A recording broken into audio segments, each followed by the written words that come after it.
Welcome to spring on the west coast of South Africa. And you know, here in Darling, we've got 1,500 species of wildflowers that you don't find anywhere else in the world. And do you know why? Because the Ice Age never came to Darling. The National Party came to Darling, but never the Ice Age. So I am so excited, surrounded by these beautiful flowers. En die veld is vol blomme. En oh, my maggies, and Winnie Mandela had a 80th birthday party starting this week. And it was the most wonderful concert in Artscape in Cape Town. And you know, the irony was that that place used to be called the Nikomaland Theatre.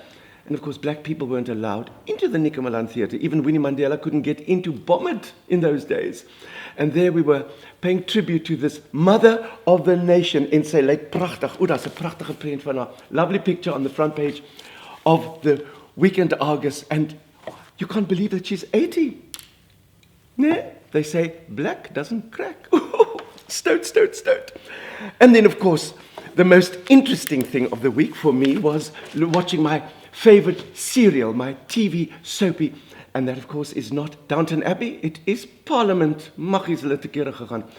And, of course, there one realized that Julius Malema does his homework. He even exposed the fact that Jacob Zuma has got a fifth wife, Dudu Myeni Zuma, the head of the SAA. And Jacob Zuma has proved it because he flew to America for his speech at the United Nations in an SAA aircraft, which of course belongs to his wife, Dudu Myeni Zuma. And extend, of course, here we have the knives are out for Jacob Zuma. Toe maar mense, Dimitris Stoffendas did that 50 years ago. And then, of course, I must underline the fact that I'm so proud of South Africa because a Christian wanted to come here and be nasty to our people. A Christian who wanted to actually kill the people that he didn't like. A man called Reverend Anderson wanted to come in here, and he was, as my son would say, homophobic. Yeah, homophobic. Ne? It's not Ebola, it's homophobic. And so Minister Gigaba wouldn't give him a visa. And I see there's a hashtag, Viva Gay Gaba. Mr. Prachtig. Well, I think Reverend Anderson would have got into South Africa if he pretended to be the president of Sudan. Maar dis natuurlijk weer 'n ander storie. Nee, wag 'n bietjie. Do you know, it's all about hate speech, isn't it? And of course, Penny Sparrow was in court in the last few days, and it's pathetic attacking a silly old woman for saying stupid things. But then again, hate speech is very much in the eye of the beholder, in the ear of the offended. And my grandchildren are very, very upset about hate speech. They say hate speech is happening all over the place. I said, yes, it depends how you think.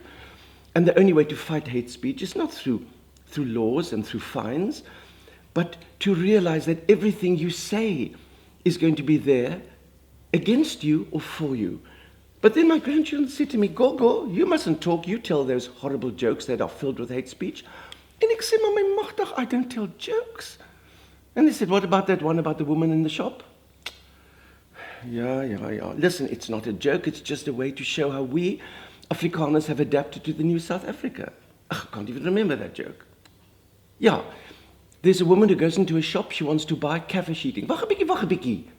It was a word. We kept calling it that because it was politically correct to call it that.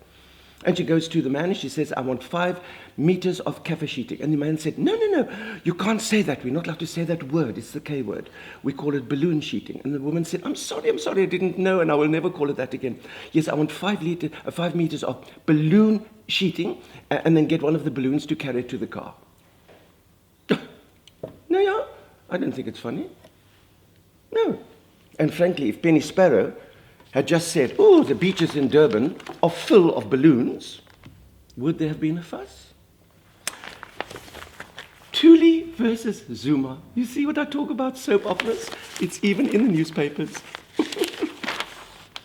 Evita, and you know what we mean. Evita, always on the scene. Evita Bezuidenhout, Evita should be queen.